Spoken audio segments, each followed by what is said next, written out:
بسم اللہ الرحمن الرحیم واللفظ الحقیقی کزید وضرب والحکمی کالمعنوی کزیدن نہ پڑھے نا، کزیدن پڑھے. كزيد وضرب والحكمي كالمعنوي في زيد ضرب واضرب إذ ليس من مقولة الحرف والصور أسرا ولم يوضع له لفظا وإنما عبر عنه باستعارة لفظ المنفصل له من ناحب هو وأنت وأجروا عليه أحكام اللفظ فكان لفظا حكما لا حقيقة والمحبوب لفظ بس میرے خیال میں ادھر ہی رک جائے. بسم اللہ الرحمن الرحیم. آپ دیکھیں کہ ما یتلفظ بہ الانسان حقیقتاً او حکماً محملا کانا او موضوعا مفرداً کانا او مرکباً. محمل اور موضوع اس کی مثال دینے کی حاجت نہیں ہے. کیا ہے؟ مفرد اور مرکب کی مثال دینے کی بھی حاجت نہیں ہے. مثال در حقیقت ہوتی ہے ممثلہ کی وضاحت کے لیے. ممثلہ محتاج وضاحت ہو تو مثال دے دی جاتی ہے، اگر محتاج وضاحت نہ ہو تو مثال کی حاجت نہیں ہوتی. تو لہٰذا محملاً، موضوعاً، مفرداً، مرکباً، ان میں سے کسی کی مثال دینے کی حاجت نہیں ہے.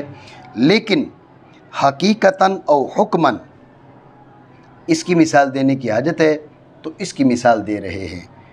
واللفظ الحقیقی کزید وضرب والحکمی کالمنوی فی زید ضرب واضرب الی آخرہ.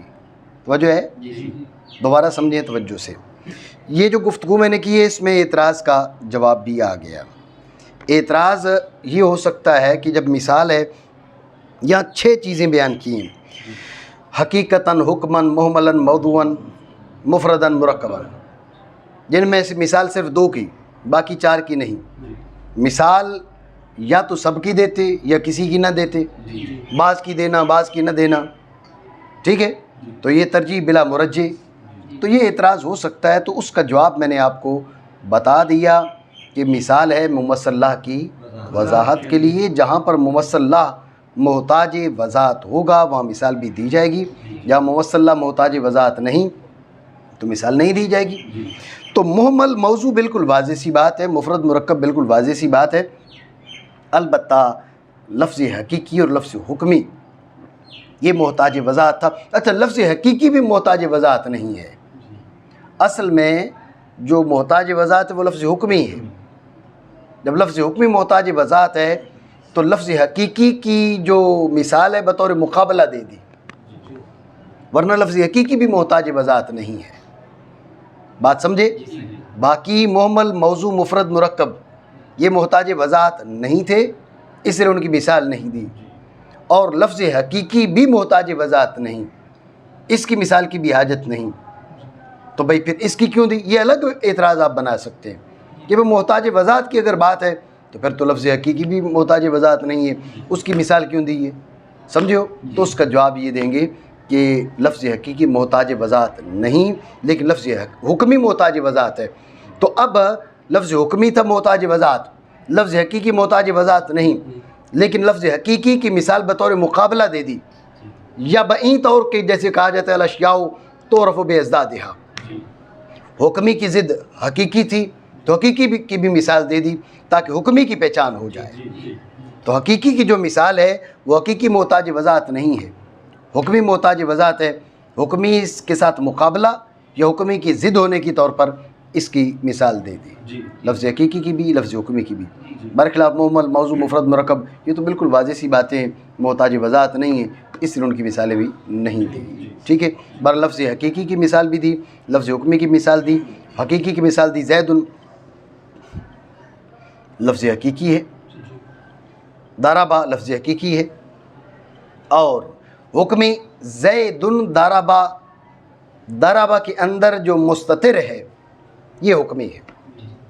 اضرب، اضرب میں جو مستتر ہے یہ حکمی ہے. آگے مثالیں ٹھیک ہو گیا؟ مانا کریں.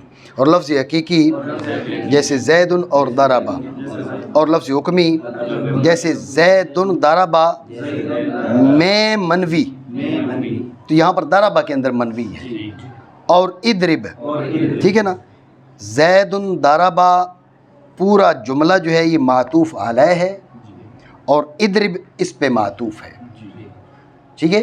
تو لہٰذا کل منوی فی زید ضربا، کل منوی فی ادرب، عطف کا ضابطہ یہ معطوف علیہ کی عبارت کو ہٹا کر معطوف کو اس کی جگہ رکھا جاتا ہے.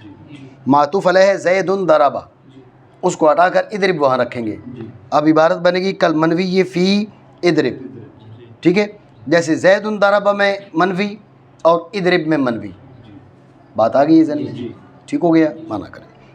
لفظ حقیقی جیسے زید اور ضربا، اور حکمی جیسے منوی زید ضربا میں اور ادرب میں. توجہ ہے؟ بات سمجھے؟ ذہن میں رکھو. لفظ حقیقی کی مثال دی زید ضربا، ٹھیک ہو گیا. آپ سوال کر سکتے ہیں خارجی کہ مثال ممثلہ کی وضاحت کے لیے، تو ممثلہ کی وضاحت ایک مثال سے ہو سکتی ہے، یہ دو کیوں دی؟ جی سوال ہے نہیں؟ تو اس کا جواب یہ کہ اصل میں یہ ممثلہ کی مختلف انواع کی طرف اشارہ کرنے کے لیے لفظ حقیقی اسم ہو زید، فعل ہو ضربا، اس لیے دو مثالیں دی. جواب ہو گیا؟ پھر سوال کر لیں بھائی پھر کس میں تو تین ہے، مثالیں تین دیتے، دو کیوں دی؟ جی تو اس کا جواب ہے کہ دو مثالوں میں تین آ گئی ہیں. زید اسم ضربا فعل، ان کے بیچ حرف وا، زید و ضربا. سمجھ رہے ہو بات کو؟ ٹھیک ہے، دوبارہ سمجھیں توجہ سے. لفظ حقیقی کی مثال دی زید اور ضربا. سوال یہ کہ مثال ممثلہ کی وضاحت کے لیے وضاحت ایک مثال سے ہو جاتی ہے، دو مثالیں کیوں دی؟ تو اس کا جواب ہم نے یہ دیا کہ دو مثالیں ممثلہ کی انواع کی جانب اشارہ کرنے کے لیے کہ ممثلہ یعنی لفظ حقیقی کی دو انواع ہیں. لفظ حقیقی کی متعدد انواع ہیں، دو نہ کہیں، متعدد انواع ہیں. تو اس لیے انہوں نے زید اسم کی مثال دے دی، ضربا فعل کی مثال دے دی. سوال یہ کہ پھر تو تین مثالیں ہونی چاہیے. کیوں؟ اس لیے کہ ممثلہ کی دو انواع تو نہیں ہیں، تین انواع ہیں، اسم فعل حرف. تو یہ دو مثالیں، تو اس کا جواب ہے کہ مثالیں دو ہیں لیکن الفاظ تین ہی ہیں، لفظ تین ہیں، زید اسم ضربا فعل واو حرف. سمجھو بات کو؟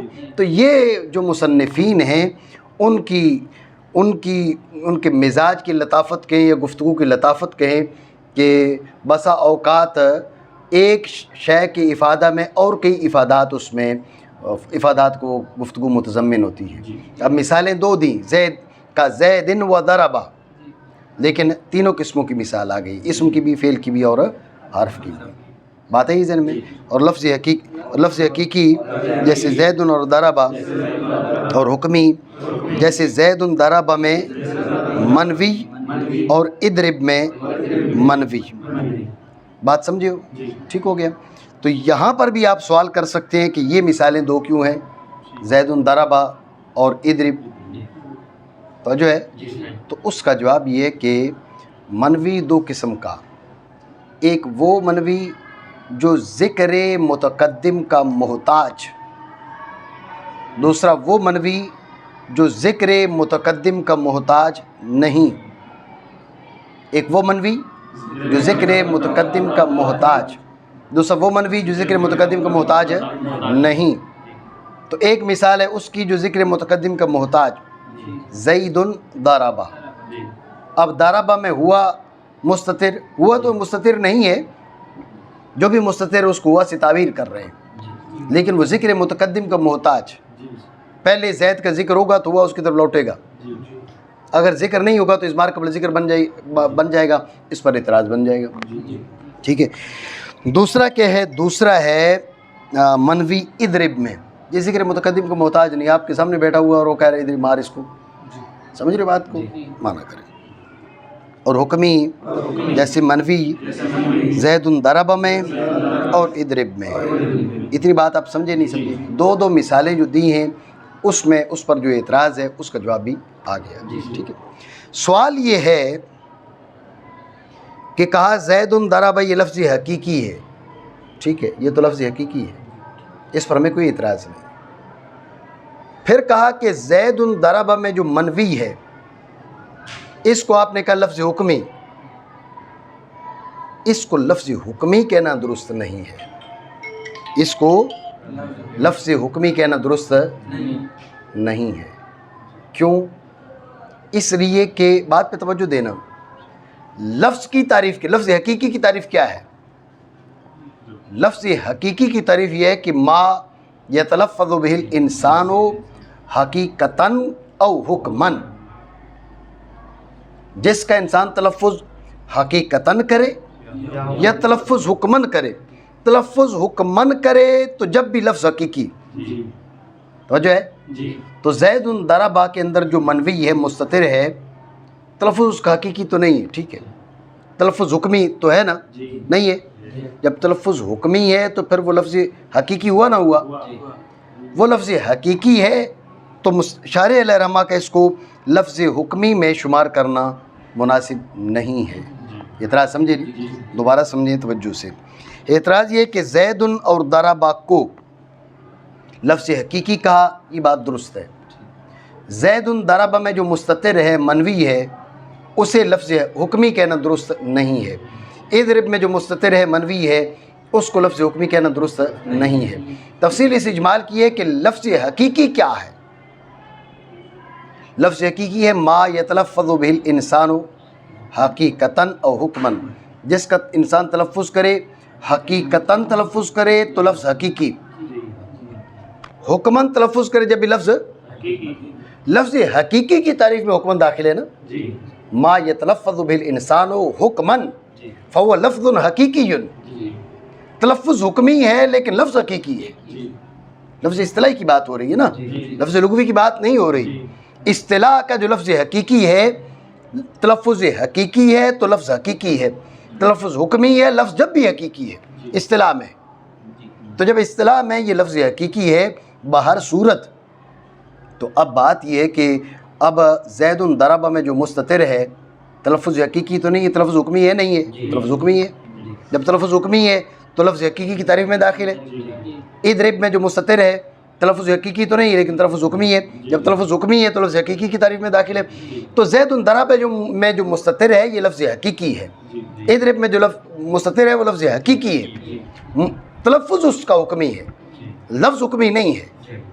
شارح رحمہ اللہ تعالیٰ کا اس کو لفظ حکمی میں شمار کرنا درست نہیں ہے۔ اعتراض سمجھے نہیں؟ یہ اعتراض ہے، تو اس کا جواب یہ دیا جاتا ہے، یہ جو کہا نا واللفظ الحقیقی، کیا اس سے مراد ہے والمتلفظ بہ الحقیقی، لفظ حقیقی سے مراد کیا ہے؟ المتلفظ بہ الحقیقی، وہ جس کا تلفظ حقیقتاً کیا جا رہا ہو، والمتلفظ بہ الحکمی، وہ جس کا تلفظ حکمی طور پر، لفظ دونوں حقیقی ہیں لیکن ایک حقیقتاً متلفظ بھی ہے اور دوسرا حکم متلفظ بھی ہے۔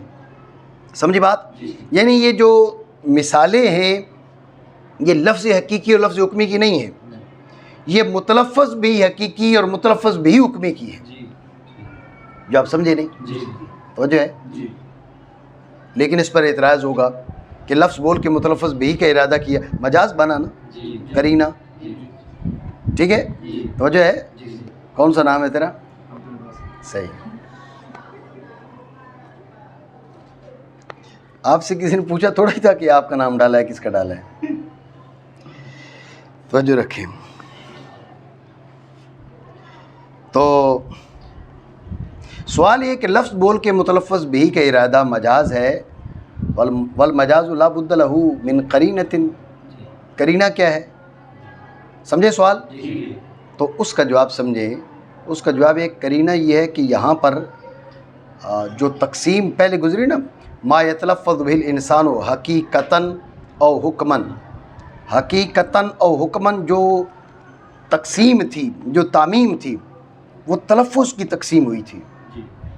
ہم نے کہا تھا نا اس کا موصوف معذوف ہے، تلفظاً حقیقیاً او تلفظاً حکمیاً، یہ بات ہوئی تھی نا۔